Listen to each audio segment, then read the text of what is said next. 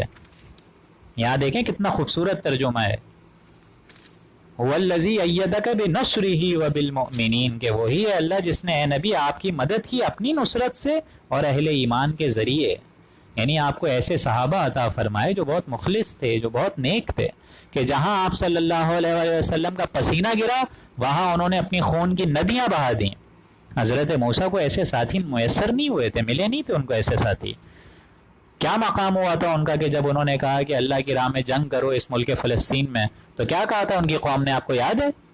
پوری قوم نے انکار کر دیا کھلم کھلا، فَاذْهَبْ أَنْتَ وَرَبُّكَ فَقَاتِلَا إِنَّا هَاهُنَا قَاعِدُونَ، کہ جاؤ تم اور تمہارا اللہ جا کے جنگ کرے، ہم یہیں رہیں گے، ہم نہیں ہلیں گے۔ جس کی وجہ سے شدید بیزاری ہوئی تھی حضرت موسیٰ کی طبیعت میں۔ فَافْرُقْ بَيْنَنَا وَبَيْنَ الْقَوْمِ الْفَاسِقِينَ، کہ اللہ تعالیٰ میرے اور اس فاسق، اپنی ہی قوم کے بارے میں کہہ رہے ہیں کہ میری اور میری اس قوم کے درمیان جدائی ڈال دے، فاصلہ کر دے۔ تو حضرت موسیٰ کو ایسے ساتھی نہیں ملے، کسی کو ایسے ساتھی نہیں ملے سوائے جناب محمد الرسول اللہ کے، کہ جہاں آپ صلی اللہ علیہ وسلم کا پسینہ گرا وہاں انہوں نے خون کی ندیاں بہا دیں۔ اور یہ مقام دیکھنے پہ آتا ہے مقام صفرا پر، جہاں دوسری مشاورت ہوئی ہے جو کہ بڑی سخت ہوئی تھی کہ کیا کریں، ابو سفیان کے قافلے کی طرف چلیں یا اس لشکر کی طرف چلیں جو مکے کی طرف سے تیل کانٹوں سے لیز ہو کر آ رہے ہیں۔ ظاہر بات ہے وہاں کچھ لوگ کہنے لگے کہ قافلے کی طرف چلتے ہیں، پہلے اس کو لوٹ لیتے ہیں، اور جب اس کو لوٹ لیں گے نبی تو ظاہر بات ہے اپنا ساز و سامان بھی آ جائے گا، پھر جا کے لشکر کی طرف جنگ کریں گے۔ منطقی بات بھی صحیح تھی، عقل بھی یہی بات اور رہنمائی دے رہی تھی، لیکن حضور نے مشورہ لیا کیا کریں کیا کریں۔ دیکھیں مشاورت کتنی اہم شے ہے، جب بھی آپ کبھی کسی جگہ پھنسیں آپ اپنے بڑوں سے مشورہ لیں، اپنے ساتھیوں سے مشورہ لیں، اپنے اہل و عیال والدین سے مشورہ لیں۔ حضرت مقداد کھڑے ہوئے، انہوں نے کہا کہ اے نبی آپ ہمیں موسیٰ کا ساتھی نہ سمجھیں، حضرت موسیٰ کے ساتھی نہ سمجھیں، آپ جو حکم دیں گے یا رسول اللہ ہمیں قبول ہے۔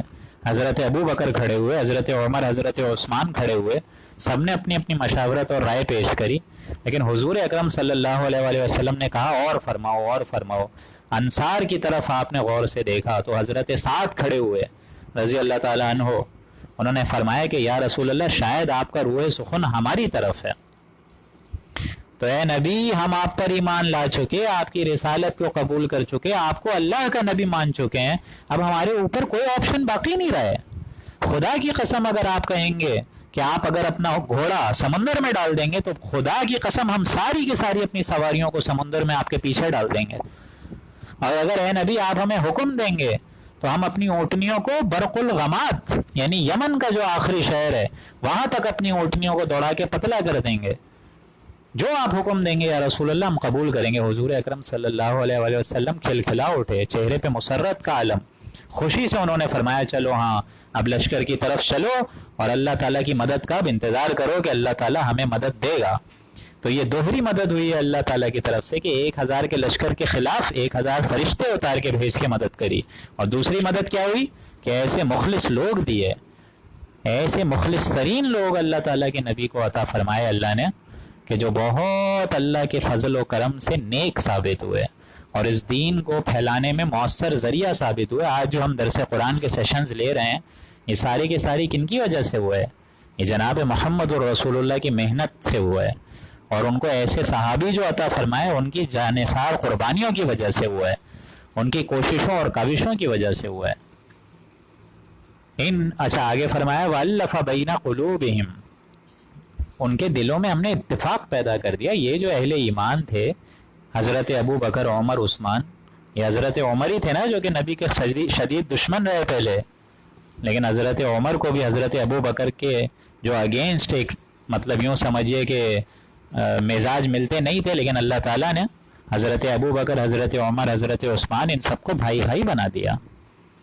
وہی مطلب صحابی حضرت عمر جو کہ ایک وقت تھا کہ حضور کو معاذ اللہ قتل کی نیت سے جا رہے تھے، آپ کو معلوم ہے یہ سیرت میں آپ پڑھیں گے، لیکن وہی عمر دیکھیں کتنا بڑا عمر فاروق بنا ہے، حق اور باطل میں فرق کر دینے والا صحابی بنا ہے. سوچئے آپ لوگ.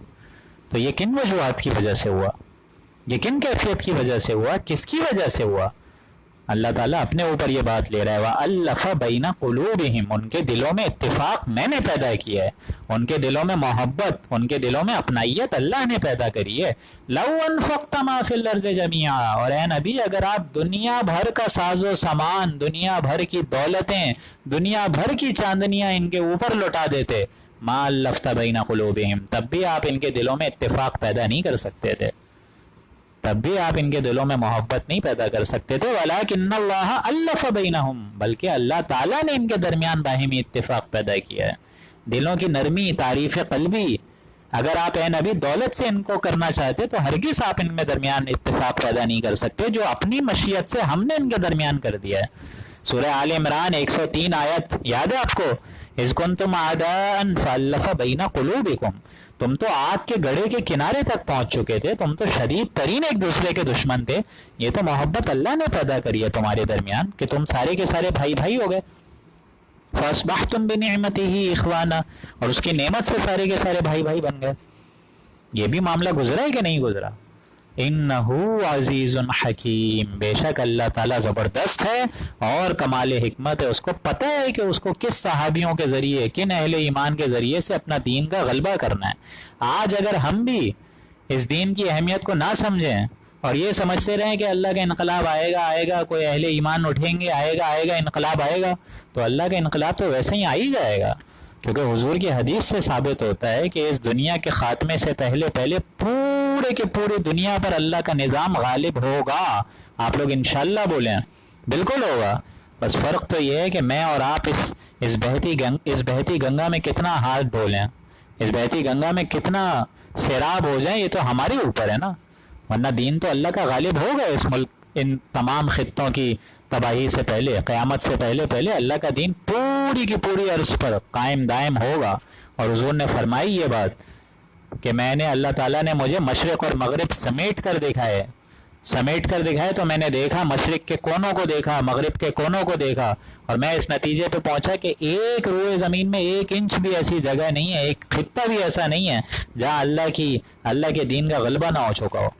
تو یہ تو آنا ہے، یہ وقت آنا ہے. بس فرق یہ ہے، اور اصل بات اور اصل اعتماد والی ذات یہ ہے کہ ہم اپنے آپ کو کتنا اس سے مستفیض کر سکیں، کتنا اس سے فائدہ حاصل کر سکیں، یہ ہمارے اوپر ہے. یا ایھا النبی، اے نبی صلی اللہ علیہ وسلم، حسبک اللہ، آپ کے لیے اللہ کافی ہے. ومن اتبعک من المؤمنین، اور جن مومنین نے آپ کا اتباع کیا ہے وہ بھی، ان کے لیے بھی اللہ کافی ہے. یعنی ایک ترجمہ تو یہ ہے، اے نبی اللہ آپ کے لیے کافی ہے، اور جن مومنین نے آپ کا اتباع کیا ہے وہ بھی کافی ہیں. اور دوسرا ترجمہ یہ ہے کہ اللہ اے نبی آپ کے لیے تو کافی ہے ہی ہے. اللہ تعالیٰ کی مدد، نصرت، اللہ تعالیٰ کا فضل آپ کے لیے تو ہے ہی ہے. اور جو شخص آپ صلی اللہ علیہ وسلم کی پیروی کرے گا، دامن مصطفیٰ سے چپٹ جائے گا، چمٹ جائے گا، ان کے لیے بھی اللہ کافی ہے. اور یہی آج کی نشست کا اصل ٹیک ہوم میسیج ہی ہے. آج کی نشست 12 ربیع الاول کا ٹیک ہوم میسیج یہی ہے کہ اے نبی آپ کے لیے تو اللہ کافی ہی ہے، اور جو آپ صلی اللہ علیہ وسلم کی پیروی کرے گا، اتباع کرے گا، ان کے مطابق اپنی زندگیوں کو ڈھالے گا، انہوں نے جو طرز عمل اختیار کیا، جن چیزوں سے بچے، وہ اپنی دنیاوی زندگی میں ڈھالے گا، تب ان کے لیے اللہ کافی ہوگا. 12 ربیع الاول اس کا مطلب یہ نہیں ہے کہ جھنڈے لگا دیں، ناچ گانا کر لیں، اور یہ ہے کہ لمبی لمبی نعتوں کی محفلیں کر دیں. یہ بھی اپنی جگہ اجر و ثواب کی بات ہے، لیکن آپ اپنے اندر دلوں میں جھانک کے دیکھیں اور آپ مجھے خود جواب دیجئے کہ کیا ہمارے نبی صرف 12 ربیع الاول کے لیے بنے تھے؟ آپ مجھے بتائیے نا. کیا دور کربلا، کیا مقام کربلا صرف 10 اور 9 محرم کے لیے ہی بنے ہیں؟ کیا اللہ تعالیٰ کی تقویت، اللہ تعالیٰ کی محبت صرف اور صرف 30 دنوں کے روزوں کے لیے ہی بنی ہے؟ ہرگز نہیں ہے ایسا، ہرگز نہیں ہے دوستوں. بالا تر ہے اس سے اللہ تعالیٰ کی بہت محبت، اور اس سے بہت ماورا ہے اللہ اور اس کے رسول کی محبت کہ ان کو 1 دنوں تک قید کر دیا جائے. ہرگز نہیں، ہرگز نہیں، ہرگز نہیں. بلکہ اللہ کی محبت، رسول کی محبت تو پل پل کا نام ہے. لمحہ لمحہ اللہ اور اس کے رسول کی عاشقی میں گزر جانا چاہیے. ہم لوگ ایک دن اس کے لیے کیوں مختص کریں؟ کیوں اس کے لیے اللہ تعالیٰ اور رسول کی محبت کے لیے ایک دن قائم دائم کر دیں؟ ایسا تو نہیں ہونا چاہیے. یہ ہماری میچورٹی کے خلاف ہے, اللہ اور رسول کی عاشقی کے خلاف ہے کہ صرف ایک دن اس کے لیے. اور آپ یقین جانیں ایسا کوئی دن نہ صحابیوں سے ثابت ہے, کوئی دن نہیں ہے. اگر یہ دن ثابت ہوتا تو کیا رسول اللہ ہمیں نہیں بتاتے؟ وہ رسول اللہ جنہوں نے ایک ایک فکر ہمارے اوپر کھول کے رکھ دی, ایک ایک دین کا لمحہ سارا کا سارا کھول کے اس دنیا سے رخصت کر کے چلے گئے. اگر اس میں ذرہ بھر بھی خیر و برکت ہوتی تو وہ ہمیں نہیں بتاتے کیا؟ سوچئے آپ لوگ. یعنی یہ صحابیوں سے ثابت نہیں ہے. عید میلاد النبی, یہ میں بہت ڈنکے کی چوٹ پہ آپ کو بتا رہا ہوں, یہ کہیں سے ثابت ہے تو مجھے بتائیے آپ لوگ. بلکہ صاف صاف حضور اکرم صلی اللہ علیہ وآلہ وسلم کو بھیجنے کا اصل مقصد جو ہے وہ یہ ہے کہ اس دین کو غالب کرنا ہے. اصل فرض یہ ہے اس دین کو غالب کرنا ہے. آج دین ہمارے سامنے مغلوب ہے, اس کو غالب کرنا مجھے اور آپ کی ذمہ داری ہے. یہ کیسی محبت ہوئی کہ 3 گھنٹے جو ہے وہ عشقیہ نعتوں کی محفلیں چل رہی ہیں اور اگلے دن فجر اور ظہر کی نمازیں قضا ہو رہی ہیں؟ یہ کیسی محبت ہے؟ اللہ تعالیٰ اور اس کے رسول کی محبت تو لمحہ لمحہ ہونی چاہیے, ہر دن ہونی چاہیے, ہر سیکنڈ ہونی چاہیے, ہر منٹ ہونی چاہیے. اور اس دین کو پھیلانے کا جو اصل فرض منصبی ہے وہ ہے عظیم الشان محبت کا مرحلہ جو کہ مجھے اور آپ کو اپنانا ہے. اور یہی بات حضور اکرم صلی اللہ علیہ وآلہ وسلم فرما کر گئے تھے آخری حجۃ الوداع میں کہ میں تو اب جا رہا ہوں اور یہ ساری کی ساری فرض منصبی میں تمہیں سونپ کر جا رہا ہوں. آپ پہنچائیں وہ جو کہ یہاں نہیں ہیں, جو کہ یہاں ہیں ان کو جو کہ یہاں نہیں ہیں پہنچائیں اب وہ. And may the last one understands my words better than those who listen to me directly. میرے کندھے سے یہ بوجھ اب اتر کر تمہارے کندھوں پر آ گیا ہے. اب میں اگر رسول ہوتا صرف اور صرف مکہ کے لیے یا مدینہ کے لیے یا جزیرہ نمایاں عرب کے لیے تو بات آج ختم ہو چکی ہوتی. جزیرہ نمایاں عرب میں تو میں نے پورا کا پورا اسلام کا ڈنکا بجا دیا اللہ کے حکم سے, لیکن میں تو ہوں اللہ کا رسول تمام نوع انسانی کے لیے. وما ارسلناک الا رحمۃ للعالمین, تو میں تو تمام جہان والوں کے لیے رحمت اور مظہر ہوں. تو میرا یہ فرض منصبی اب آگے کون پہنچائے گا؟ میری اس امت کو اس قرآن مجید کا پیغام آگے کون پہنچائے گا؟ یہ میں اور آپ انشاءاللہ پہنچائیں گے, ہم سارے مل کر پہنچائیں گے. بولیں آپ لوگ انشاءاللہ, انشاءاللہ ہم لوگ ضرور پہنچائیں گے. اور انشاءاللہ العزیز اللہ کی بارگاہ میں جب ہم لوگ کھڑے ہوں تو صرف یہ نہ بولیں کہ یا رسول اللہ ہم نے جو ہے آپ کے لیے اتنی بڑی بڑی نعتیں پڑھیں, اتنی بڑی بڑی محفلیں رکھیں, بلکہ یہ فخر سے انشاءاللہ بول سکیں کہ یا رسول اللہ آپ کا جو کام تھا آپ کے جانے کے بعد میں نے اور آپ نے کیا, ہماری اہل و عیال نے کرا, ہماری نسلیں اس دین کے خاطر بچ گئیں. آپ کے دین کو آگے پہنچانے کے لیے ہم نے اپنے خون کا بھی کوئی خیال نہیں کرا, اپنے جسم کے آخری رمق تک کا خیال نہیں کرا. یہ ہے اصل 12 ربیع الاول کا اصل میسیج, یہ ہے 12 ربیع الاول کا اصل مشن, اور یہ ہے 12 ربیع الاول کا اصل مقصد کہ ہم رسول اللہ کی محنت کا کچھ خاص خیال کر لیں. یہ ہے. اللہ تعالیٰ سے دعا ہے کہ اللہ تعالیٰ ہم سب کو سننے, سمجھنے اور عمل کرنے کی توفیق عطا فرمائے. اور یہاں ڈاکٹر معین آپ کو کافی دنوں بعد ایک حدیث سنائیں گی, تو اللہ تعالیٰ ان کا بھی پڑھنا, سننا, سمجھنا, عمل کرنا قبول فرمائے. اور یہاں آپ کو ڈاکٹر معین ایک چھوٹی سی حدیث آج کی نشست کی مناسبت سے سمجھائیں گی. السلام علیکم. آج جیسے 12 ربیع اول ہے اس لحاظ سے سنت کی اہمیت کے حوالے سے حدیث ہے.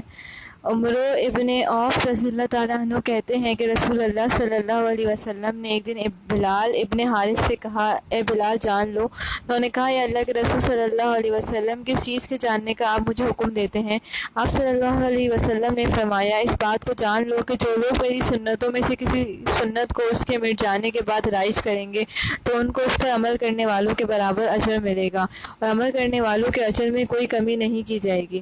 اور جو لوگ کوئی نئی بات از قسم گمراہی دین میں رائج کریں گے جو اللہ اس کے رسول صلی اللہ علیہ وسلم کی مرضی کے خلاف ہوگی تو ان کو اس بدعت پر عمل کرنے والوں کے برابر سزا ملے گی, اور عمل کرنے والوں کی سزاؤں میں کوئی کمی نہیں کی جائے گی. تو ایسی بہت سی بدعتیں ہیں جو ہمارے یہاں رائج ہیں. اللہ تعالیٰ ہمیں توفیق دے کہ ان بدعتوں سے نکلیں اور اپنی زندگی کو سنت کے مطابق ڈھالنے کی کوشش کریں. آمین. جزاکم اللہ خیرا. بارک اللہ لنا ولکم فی القرآن العظیم.